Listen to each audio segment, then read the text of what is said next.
2024 लोकसभा चुनाव को लेकर जहां पे देखा जाए कि प्रत्याशियों ने कमर कस लिए, तो वहीं पे अगर देखा जाए तो पूर्व प्रत्याशी जो हैं वो भी अपने समर्थकों के साथ नज़र आ रहे हैं। इसके साथ साथ बताते चले कि समाजवादी पार्टी की अगर बातें की जाए तो इस वक्त हम मौजूद हैं समाजवादी पार्टी के गढ़ में। कभी ये गढ़ भी माना जाता था समाजवादी पार्टी के लिए। इसके साथ साथ मछली शहर लोकसभा का क्षेत्र है, पिंडरा विधानसभा है, और हमारे साथ मौजूद है इसमें प्रभु नारायण जी। और इसके साथ साथ बात करते चले कि इनके जो बड़े भाई हैं कैलाश नाथ यादव जी, जो कि पूर्व सांसद थे और इस समय समाजवादी पार्टी का दामन थामे हुए हैं, और तूफानी सरोज की लड़की जो हैं इस बार यहाँ से कैंडिडेट हैं, और बीपी सरोज बीजेपी से मेंबर ऑफ पार्लियामेंट इस समय कैंडिडेट भी हैं, घोषित हैं। और 2014, 2019 और 2024 लोकसभा चुनाव जो चल रहा है इस समय, इसमें बीजेपी का जो है एक अब लगातार 2014, 2019 में भी बीजेपी से ही यहाँ पे चुने गए थे यहाँ पे जनप्रतिनिधि जो हैं मेंबर ऑफ पार्लियामेंट के लिए जो है। इसके साथ साथ अगर देखा जाए तो अब यहाँ पे चुनावी जो रण जो है इसमें अपने समर्थकों के साथ कैसे जीत दर्ज कराना चाहते हैं, जानते हैं क्या किस प्रकार की रणनीतियां हैं। चूँकि अब मान चलिए कि 25 तारीख को जहाँ पे वोटिंग होनी है, मतदान का जो असर जो रहेगा वो कितना रहेगा, मत प्रतिशत कितने पड़ेंगे यहाँ पे, कुल वोटर्स जो हैं पिंडरा के जो है कैसे मतदान करेंगे, कुल किन मुद्दों के साथ करेंगे, तमाम बिंदुओं पर जो है हम चर्चा करते हैं और इसके साथ साथ जानकारी लेते हैं कि कैसी रणनीतियाँ तैयार हैं। जी स्वागत है आपका स्टार वाराणसी में। और बहुत बहुत धन्यवाद आपको। जानना चाहेंगे कि कभी समाजवादी पार्टी के लिए पूर्वी उत्तर प्रदेश से गढ़ हुआ करता था, अब देखा जाए तो 2014, 2019, अब 2024 में भी यहाँ पे जीत के दावे किए जा रहे हैं। बीजेपी से बीपी सरोज हैं, तो कैसे कैंडिडेट के लिए प्रयासरत हैं आप लोग, किस प्रकार से जीत दर्ज कराएंगे? 2014, 2019 और 2024 में महंगाई, बेरोजगारी और अग्निवीर तमाम ऐसे मुद्दे हैं। उस मुद्दे को लेकर के हम लोग चुनाव लड़ रहे हैं। और इंडिया गठबंधन पूर्वांचल में जो 6 और 7वें चरण का चुनाव है, इसमें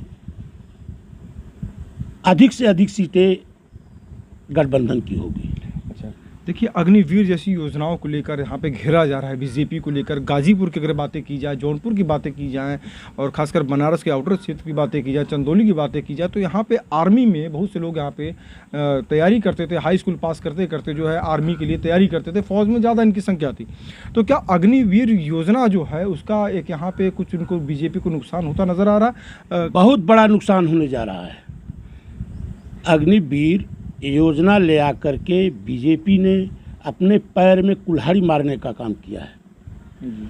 और पूर्वांचल का पूरे देश में अग्निवीर को लेकर के भर्ती को लोगों के अंदर बहुत बड़ा आक्रोश है।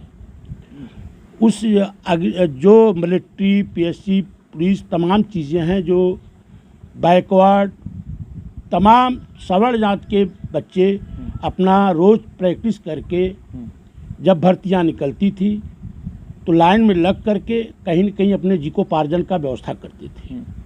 अब वो चीज़ें नहीं हैं। 4 साल के लिए कोई अग्निवीर का इंटरेस्ट नहीं रह गया है कि 4 साल बाद रिटायर होंगे तो उसके बाद क्या होगा उनका।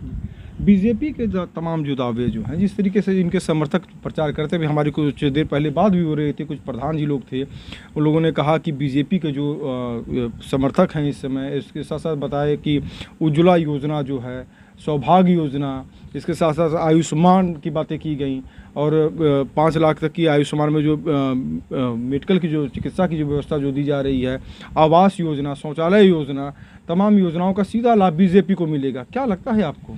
ऐसा है नहीं, क्योंकि जितने योजनाएं आई बीजेपी की वो सब फ्लॉप होती गई। आपका चाहे जितनी हमको लगती है योजनाएं आए हैं, ये योजनाएं कागज़ पर रह गई, पटल पर कहीं दिखाई नहीं पड़ रही हैं, और जो दिखाई दे भी रही वो आधे अधूरे हैं। ये पूर्ण नहीं हुई इनकी योजनाएं। बनारस मॉडल के नाम पे चुनाव लड़ा जा रहा है पूर्वी उत्तर प्रदेश में। बनारस में उससे पहले 2014 में देखा जाए तो गुजरात मॉडल का एक काफ़ी बोलबाला था, उसका सीधा लाभ मिला, प्रचंड बहुमत मिली इन्हें।